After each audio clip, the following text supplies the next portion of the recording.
Welcome, dear listeners, to another compelling episode of Beyond the Story, the podcast dedicated to unearthing the hidden truths and untold perspectives behind the legends we thought we knew. Today, we embark on perhaps our most ambitious journey yet, venturing into the heart of a narrative that has shaped childhoods and instilled fear for generations. Our guest has been a figure of nightmares, a symbol of primal danger, and the antagonist in one of the most enduring fables of all time. But what if the story we've been told is merely one side of a much more complex coin? Joining us in the studio, after much negotiation and a strict agreement on the absence of any pork products, is the infamous, the misunderstood, the big bad wolf. Thank you, Mark. It's an honor, truly, and a relief to finally be given the platform where I can present my case, so to speak. The big bad moniker has been a rather heavy burden to carry, I must say. Mr. Wolf, it's a privilege to have you. The traditional narrative, as you know, paints a very stark picture: a relentless aggressor, destroying homes, attempting to devour innocent pigs. It's a tale of pure villainy. But you suggest there's a different truth. Can you tell us, from your perspective, what truly transpired? What, in your words, prompted these incidents? Yes. The incidents. A rather sanitized term for what was, in fact, a series of profoundly irritating and entirely unprovoked provocations on their part. Look, I'm not going to deny the huffing and the puffing, or the unfortunate structural integrity issues that followed. The pigs were telling the truth about that part. The houses did come down. But what they conveniently, and I might add, maliciously, left out was the context, the absolute, unmitigated gall of those three swine.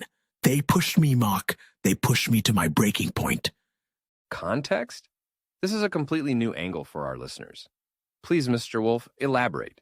Give us the full picture. It all started with the first pig, the one with the straw house. Now, I'm a creature of habit, Mark, a creature who values routine, and more importantly, peace.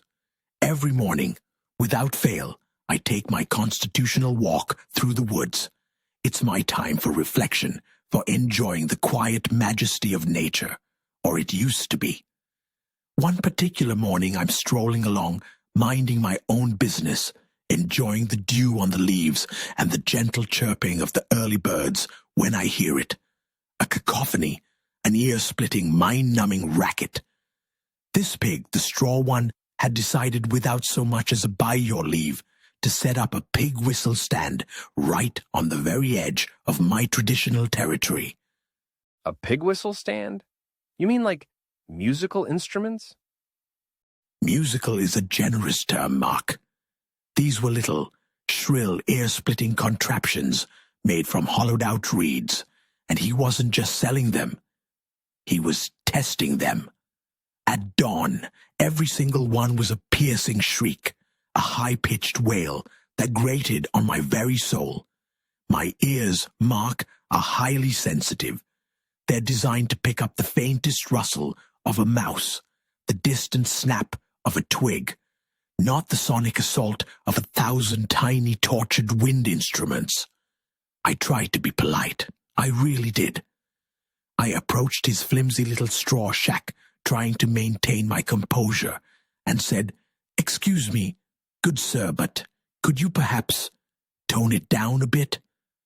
My head is pounding, and the birds are fleeing in terror." And what did he do?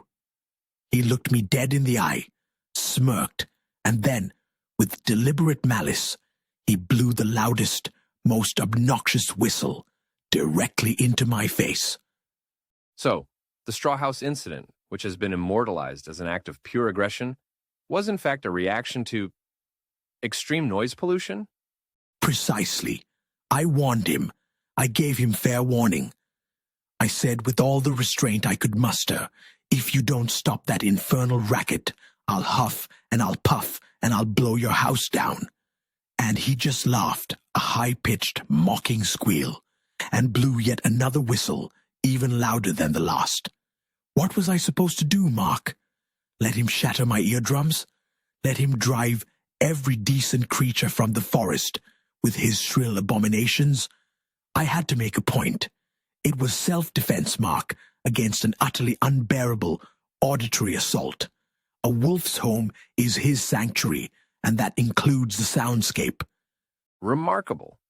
Truly remarkable. So, you're saying your actions were purely defensive? No predatory intent whatsoever? No desire to consume the pig? Predatory intent? Mark, please. I'm a wolf. A highly efficient predator, I might add. If I wanted to eat a pig, I wouldn't bother with elaborate structural demolition. I'd just eat it. These were not hunger-driven acts. These were acts of a creature pushed to its absolute limit by inconsiderate, frankly rude neighbors. My stomach was full of berries and forest greens. Thank you very much. I'm trying to cut back on red meat, actually. Doctor's orders. High cholesterol, you see. Of course, of course. And the second pig, the one with the stick house? What was his offense? Was it also a matter of noise? Oh, that one was even worse. After the straw house debacle, I thought, okay, perhaps a different route through the woods. Avoid the whistle merchant. But no. Fate, it seems, had a cruel sense of humor. This second pig, he was a performance artist. He'd built his stick house right next to a beautiful, ancient oak tree, a tree that had been my family's traditional napping spot for generations. And he was using the hollow at the base of that oak, my very own ancestral resting place, as his personal rehearsal space. Rehearsal space for what, Mr. Wolf? For his interpretive dance routines. With clogs. Wooden clogs, Mark. Can you imagine? Tapping and clacking and stomping from sun up to sundown. Right where I try to get my midday slumber. It was like living next to a perpetual tap-dancing convention. And that wasn't even the worst of it. The smell. He was constantly cooking up some noxious pig-slop stew. A concoction of fermented vegetables and questionable scraps. The fumes wafting directly into my nostrils. I'm a carnivore, Mark. I appreciate a good scent. A fresh kill. The aroma of pine needles after rain.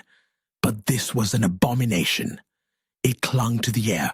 It permeated the very fabric of the forest.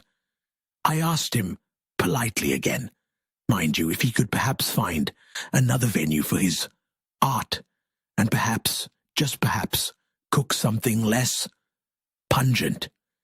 He just snorted, pointedly dumped a bucket of lukewarm slop near my nose, and started a particularly vigorous clog dance, complete with dramatic leaps. The huffing and puffing was a desperate plea for peace and quiet, and an even more desperate attempt to air out the entire forest. So, the stick house was about a profound violation of personal space, an assault on the senses, and a disregard for the natural environment? You're getting it, Mark. You're finally getting it. And it wasn't just the smell. He had a habit of leaving his personal hygiene items just outside his door. Mud masks, hoof polish, discarded hair trimmings, you name it. The forest floor, a place of pristine beauty, was becoming a pig spa. It was an absolute disgrace to the natural order of the woods. A wolf has standards, Mark. We appreciate a clean, well-maintained ecosystem. We're not savages. So, a matter of aesthetics, environmental cleanliness, and a general lack of consideration for his neighbors, then? Precisely. And then there was the third pig, the brick house. Everyone thinks he was the clever one, the wise, industrious one. But he was the worst of them all. A menace. How so? He seemed to be the most prepared, the most resilient. Prepared? He was a hoarder. A compulsive, unapologetic hoarder. He built that monstrosity of a brick house, and then he started collecting everything. Old tires, rusty farm equipment, broken wagons, discarded furniture, half-eaten gourds, cracked pottery. You name it, he dragged it back to his property. He was turning the beautiful, pristine forest into his own personal landfill. The sheer volume of junk was appalling, and the worst part, he was blocking the only clear path to my favorite berry patch. My grandmother's recipe for wolfberry pie, Marc, is a treasured family heirloom, passed down through generations. It depends on those specific, plump, juicy berries that only grow in that one particular spot. I tried to reason with him. I said, "Look, buddy, your junk is encroaching on the ecosystem. It's an eyesore, and frankly, it's a fire hazard, and I need those berries for my grandmother's pie." He just leaned out his brick window, a smug, self-satisfied smirk on his face, and threw a rotten cabbage at me. A rotten cabbage! It splattered right on my snout. A rotten cabbage? That's quite an escalation. An escalation? It was the final straw, Marc. The absolute, unequivocal final straw. A direct insult to my culinary sensibilities, my heritage, and my very being. I mean, who throws rotten cabbage at a polite, albeit frustrated neighbor? The huffing and puffing was my last resort. It was a desperate, desperate attempt to restore order, to reclaim my peace, my quiet, my personal space, and my access to vital foodstuffs for a cherished family recipe. They tell the tale of me being big and bad, a villainous monster.